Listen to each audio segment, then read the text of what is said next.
Okay, I've got at least one more here that's a little tricky. I want to do a similar thing with the yellow card, but we're going to run into a problem, and you'll see what I'm talking about right in a minute. Kind of done with the red card, so I'm going to close the little arrow here so I'm not distracted by these keyframes and that I don't accidentally grab them and move them. So I'll just close that red card and kind of leave it out of the way. What I want to do is focus on, excuse me, the yellow one. So let's do the move, the getting it to come and take over the screen just like we did with the red card. So what's going to happen is the red card hits the table right about here at about 4 seconds or so. So that red card hits, and then right here, the yellow card, let's hit P for position, Shift S for scale, R for rotation. So I got position, scale, and rotate open, turn them all on, making keyframes at about 4 seconds. Okay? So it just sits there until 4 seconds. At 4 seconds, I'll move ahead to like 1 more second in the future, like a little after 5. And I'll do what I did before. I'm going to rotate this card so that it moves like that, like out from behind the red card. And then I'll take the position and move it.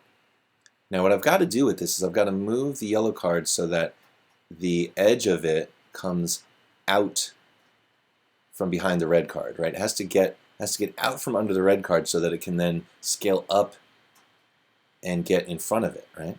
So look what this looks like. It rotates and positions out there. I haven't scaled yet. Watch what happens when I scale. If I move here into the future at 6 seconds and scale it, what's going to happen is, watch. It'll get larger, but it's still behind the red card. So I need to, you can't keyframe stacking order in this comp. So the yellow card is always behind the red card. So what I need to do, tricky enough, is, let's get rid of that scale keyframe I just accidentally made. I'm going to do this. Position it out so that it's away. And right at that moment, I'm going to split this yellow card layer and put the second part of it up on top of the red card. So it'll be an invisible match cut. Watch what I'm talking about. With the yellow card selected, I'll go to Layer, and there's something called Split Layer in here somewhere. Is it here? Or is it under Edit? Split Layer. It's under Edit. Edit Split Layer. So when I do that, watch what happens. It goes boom, and it splits it. So now I've got this yellow and that yellow.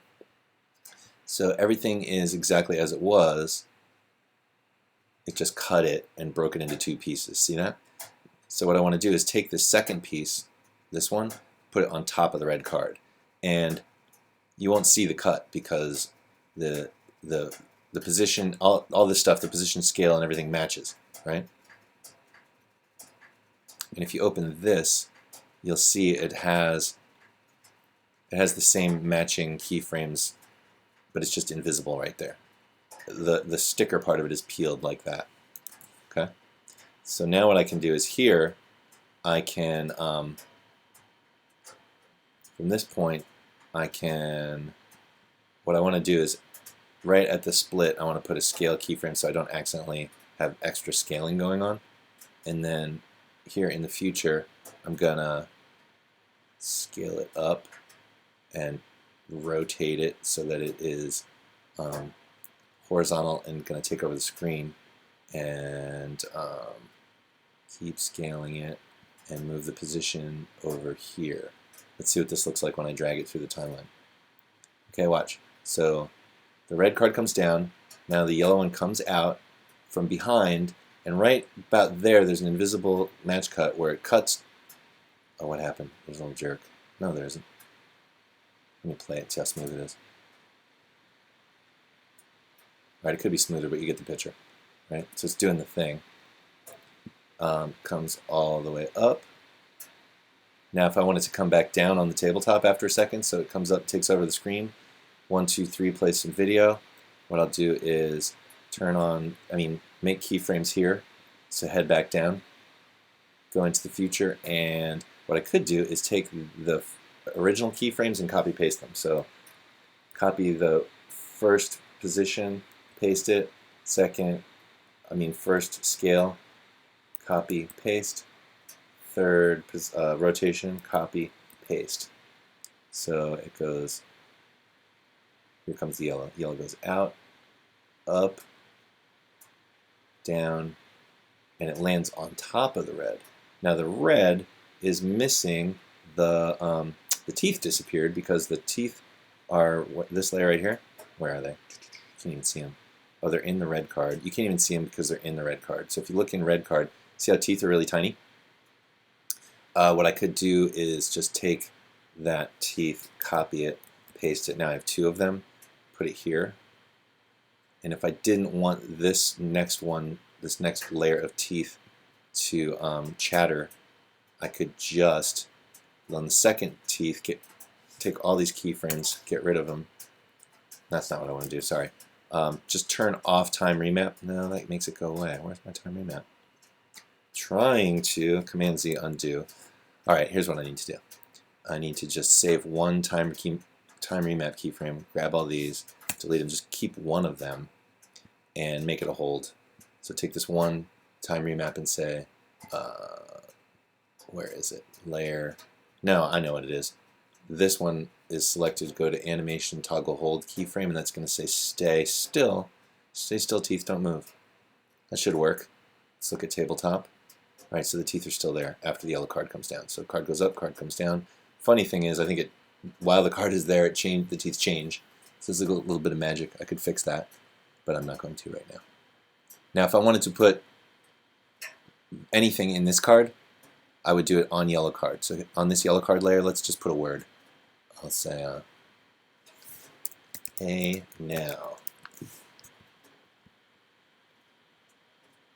Okay, and then when I come to tabletop, it says hey now.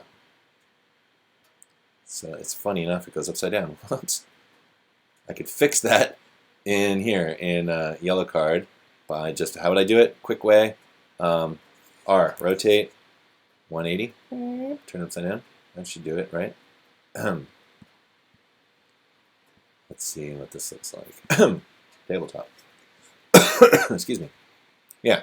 So it says hey now, it comes out, goes up, bam, it says hey now. If I want this hey now to spin when it hits the top,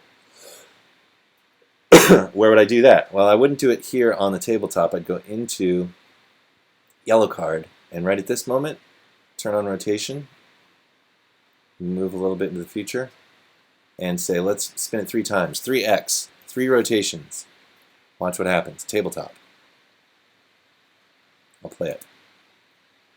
Comes up, hits the screen, should be right about there. It goes, whoa, and it spins 3 times. It's doing it in slow-mo because After Effects has to render it. I don't think it's going to be that fast. Maybe I want to speed it up. It's doing a weird effect. You get the picture? All right, this is just for demonstration's sake. This is a sort of simulation of that Carnival thing. Just to show you how it's built. It's very basic, but you could get much more detailed and much more realistic with it. But that's all I'm going to do for now.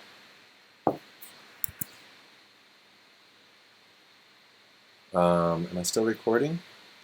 Quick time. If I'm still recording, tell me I didn't record that. Yeah, I'm still recording. Okay, sorry. So for this exercise, do this. 2 cards up and back. Do everything I did. Export it as a QuickTime, just like before. Post it. Copy the shareable link. Make sure the shareable link is set to anyone can view, so that when I click on it, I can see it. And then when you paste it in Canvas, remember to hit return so that it goes live, okay? Thank you.